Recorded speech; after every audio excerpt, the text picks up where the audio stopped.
What's going on, guys? This is Isaac here with Krietz Customs. Behind me I have a 2020 Ram 1500 that we just got done lifting and added some new wheels and tires to. I'm going to go over what we added. So first, I'm going to go over the lift kit, which is going to be the 6-inch rough country suspension lift kit with the strut spacers. So this one's going to have the spacers that go just above the strut, which helps lift up the truck and fit this bigger wheel and tire package, and also raise that front up just a little bit more and make it level out with the back. Down here we have the 22x12 TIS Offroad wheel, which is going to be the 544 in a gloss black and machine face finish. This wheel is actually a very popular one right now, and it just stands out when you're going down the road or when it's parked because the machine face really stands out. It doesn't matter what color it is. It can be on like a gray Ram like this one, or red or blue truck. No matter what, this wheel is going to make your truck pop.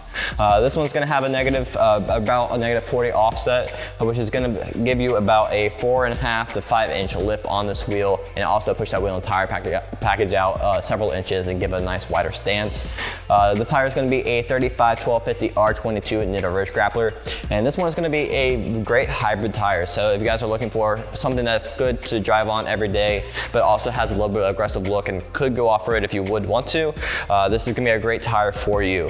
Also, we did do a little bit of trimming. You can see down here that we did take off just a little bit of that plastic, just so we didn't have any rubbing issues. So overall, if you guys like this truck, like the build of this vehicle, you can do the same thing to yours. So you can do that with 0% financing, and we have all the information about that down in the description. And also, if you guys want to give us a call, have any questions, make sure you contact us.